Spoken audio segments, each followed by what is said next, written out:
Je me présente, je suis Rodé Sifewi, j'ai la deuxième page, s'il vous plaît. Ouais, je suis née de parents tunisiens, mon père est du nord, ma mère est du sud. J'ai passé mon enfance au sud, une adolescence à Sfax où j'ai fait mes études au secondaire. Après, j'ai fait des études d'expertise comptable à Tunis, à l'ISKE, suivi d'un BTS en pâtisserie, CAP en cuisine quand j'ai dû arrêter après la naissance de mon enfant. Depuis 2014, on peut passer, je pense, voilà. Depuis 2014, j'ai choisi de rejoindre mon mari en Côte d'Ivoire.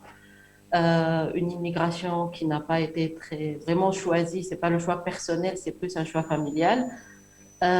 Au début, j'ai commencé par intégrer plusieurs associations, essentiellement une association de femmes francophones où je m'occupais d'organiser les sorties culturelles, ce qui m'a permis de bien connaître le pays, bien découvrir Abidjan et les alentours, et même un peu plus la Côte d'Ivoire, et puis une association de parents d'élèves qui m'a permis aussi de connaître beaucoup de personnes ici. Il faut savoir qu'en Côte d'Ivoire, et surtout Abidjan, c'est une ville très cosmopolite. Il y a différentes nationalités, des Européens, des Africains, des Libanais, des Indiens. Au fait, le climat économique est propice à l'investissement. Beaucoup de personnes viennent, investissent en Côte d'Ivoire. J'ai participé aussi en tant que membre de la diaspora, en tant qu'observatrice indépendante lors des dernières élections en 2019. J'ai fait une formation à Tunis avec l'organisme ATID et j'ai été observatrice lors des dernières élections. Je suis également membre fondateur de l'association Atonsi avec d'autres personnes qui habitent en Côte d'Ivoire ici. Il faut savoir en Côte d'Ivoire, en 2014, quand je suis arrivée ici, on était à peu près 170 Tunisiens. Aujourd'hui, on a dépassé les 1500 Tunisiens inscrits à l'ambassade, sans parler de la migration illégale ou clandestine. Parce qu'il faut dire que tous les Tunisiens qui sont sur le sol ivoirien ne sont pas déclarés auprès des institutions tunisiennes, c'est-à-dire l'ambassade.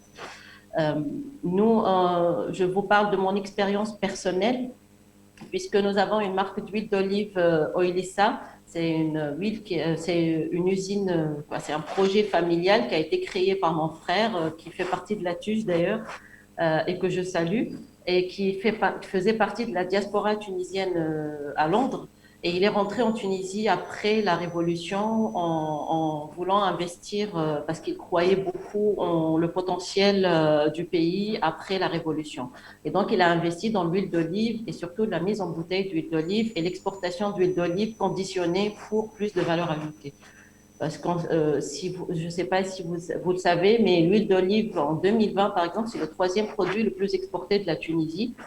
Et malheureusement, on exporte beaucoup encore de l'huile d'olive en vrac, alors que normalement, on a les moyens, que ce soit techniques ou financiers ou matériels, pour la conditionner en Tunisie et l'exporter en tant qu'huile conditionnée tunisienne. On a effectué notre première exportation vers la Côte d'Ivoire en 2016, avant même la construction de notre usine. Grâce à un partenaire en Tunisie, nous avons mis en bouteille notre huile et on a commencé l'exportation ici. En tant que country manager de Oilisa, j'ai fait de la prospection en Côte d'Ivoire et au Sénégal, qui me semblait aussi un pays consommateur d'huile d'olive et un marché assez intéressant à voir. J'ai essayé aussi de prospecter d'autres marchés, mais c'est les deux vraiment grands marchés pour l'huile d'olive tunisienne en Afrique. J'ai aussi effectué, grâce au fonds Tasdir Plus, qui aide, qui c'est des subventions d'un montant à peu près de 50% des montants dépensés pour des campagnes de communication en juin 2018, décembre 2018 et puis mai 2019. Et vous savez à cause de la pandémie, beaucoup de projets sont à l'arrêt ou sont en stand-by. Donc, juste pour vous donner des chiffres, en 2017, on était à 200 000 dinars d'exportation. En 2020, malgré la crise, malgré tout ce qui s'est passé, on a dépassé les 1,6 million de dinars d'exportation.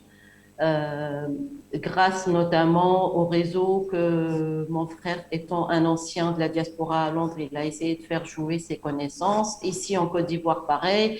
Et aussi grâce à la signature de l'accord COMESA avec les pays de l'Afrique de l'Est, on a pu pénétrer le marché kényan.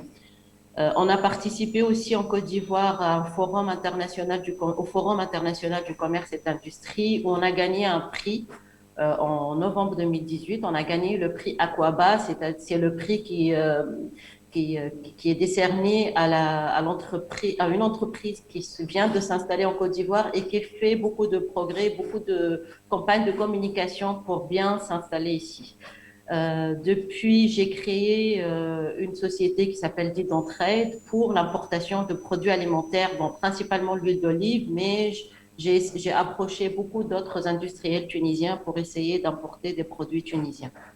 La première opération d'exportation voilà, de Oilis a été faite en 2014 avec un partenaire là-bas, mais c'est une opération qui a été faite sur le Koweït, pas pour la Côte d'Ivoire. Après, en 2016, on a commencé la construction de l'usine de l'Azib au gouvernorat de Bizerte. Il faut savoir que je suis aussi associée dans l'entreprise l'entreprise Bizerte Agri, qui est l'entreprise qui produit Oilissa. Nous procédons régulièrement à des augmentations de capital pour augmenter la capacité de l'entreprise à produire et à acheter du stock et du matériel. L'entrée en activité effective de l'entreprise a été faite en 2017. Le volume d'exportation vers la Côte d'Ivoire a triplé en 5 ans, depuis la première exportation jusqu'à aujourd'hui. Et l'exportation vers le Kenya s'est faite en 2020 grâce, comme je le disais tout à l'heure, à l'accord COMESA. Je vous parle juste pour faire un parallèle par rapport à la Tunisie, parce que j'estime que le parcours entrepreneurial en Côte d'Ivoire est facile. Il y a pareil un guichet unique, comme le disait pour l'API. Ici aussi, ils ont le CPC, qui est un guichet unique qui vous permet de créer l'entreprise de A à Z en 24 heures. On n'a pas besoin de beaucoup de papiers, on a juste besoin d'ouvrir un compte en banque, les statuts, une adresse fiscale. Voilà, il y a un régime ici fiscal très simplifié. On peut commencer avec un régime qu'ils appellent régime synthétique, c'est un peu le régime forfaitaire en Tunisie. On nous facilite aussi l'obtention des titres de séjour. Il suffit de créer son entreprise pour avoir son titre de séjour, pour pouvoir faire toutes les opérations en Côte d'Ivoire. Les difficultés que j'ai rencontrées ici sont généralement les difficultés de tout projet en démarrage, c'est-à-dire tout ce qui pour la constitution de capital de départ, pour sécuriser le financement de mon stock, pour l'importation, les difficultés pour la prospection, aller frapper aux portes quand on est tunisien et que majoritairement les commerçants ici ou les commerçants et les négociants sont plus de nationalité ivoirienne ou libanaise ou française, se trouver en tant que Tunisienne, venir taper aux portes pour obtenir des rendez-vous, pour présenter un produit n'était pas quelque chose de facile. Bon, voilà, donc, il y a au fait, les difficultés que j'ai rencontrées, essentiellement, je pense, si on peut les réparer du côté tunisien ou aider les Tunisiens à l'export, c'est vraiment, je pense, de donner les moyens au CEPEX, qui a un bureau ici qui représente le CEPEX, mais qui a des moyens très limités, je pense, ou qui ne connaît pas très bien le marché. Quand on se tourne vers le CEPEX, on n'a pas de réponse, on n'a pas de... je trouve qu'on a une diplomatie économique quasi inexistante en Afrique en général, et bon, je parle de la Côte d'Ivoire.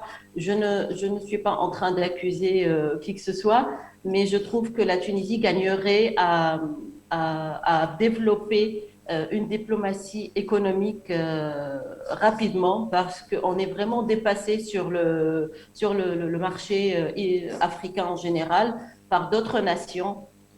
Si on peut passer au slide suivant, s'il vous plaît. Voilà, par exemple, pour la création de la société ici en Côte d'Ivoire, pour pouvoir importer de l'argent, je ne pouvais pas rapatrier mes fonds que j'ai en Tunisie. Je ne peux pas, par exemple, la législation de la Banque centrale, la législation de change est très stricte et très rigide, contrairement à une réglementation ici en Côte d'Ivoire qui est beaucoup plus souple et qui permet qui permet aux investisseurs ou à toute personne désirant investir en Côte d'Ivoire de ramener ou de prendre les fonds, ou même un Ivoirien qui voudrait investir à l'étranger peut le faire facilement du moment qu'il a déjà une société ici en Côte d'Ivoire et ça aide beaucoup l'économie ivoirienne à se développer à l'international.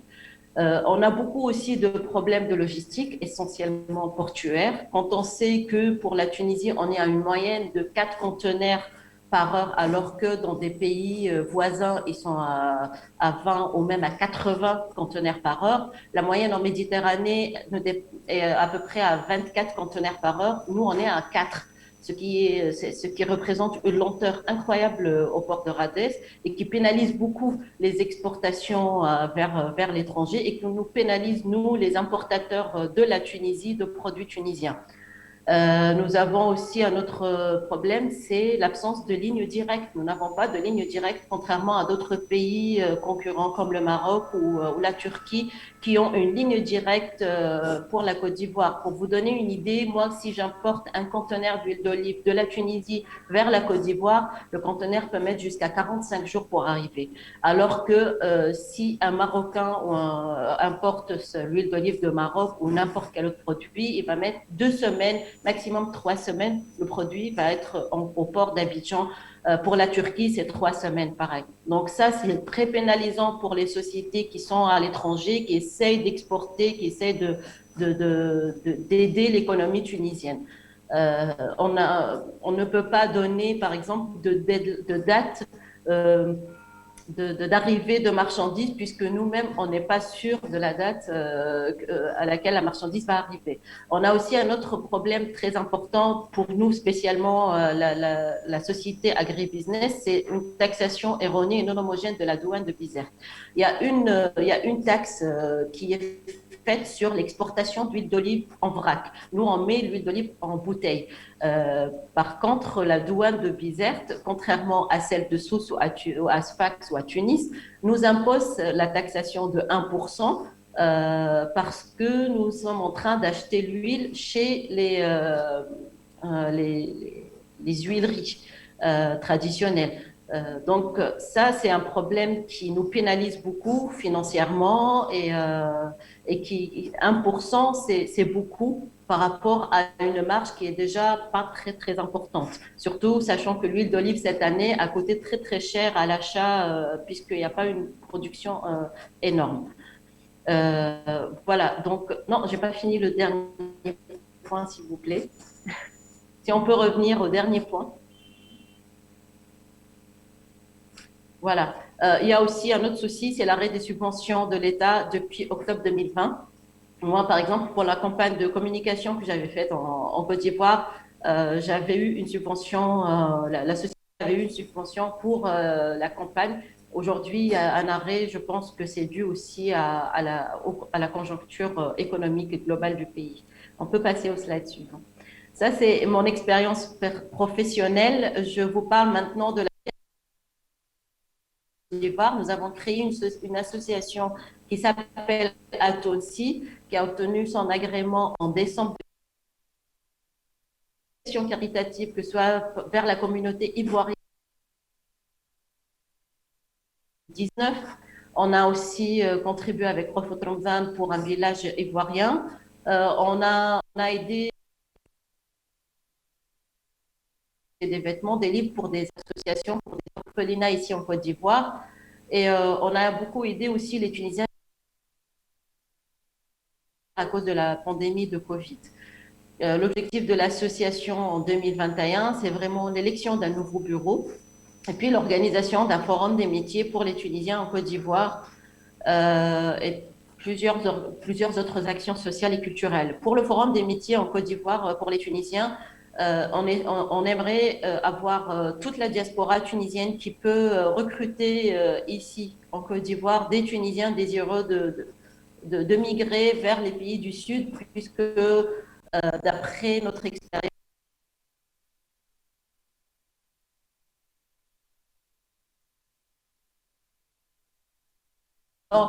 puisqu'il y a plus d'opportunités pour les compétences tunisiennes pour pouvoir travailler et apporter un plus. Voilà, je vous remercie. Je vous écoute si vous avez des questions à me poser.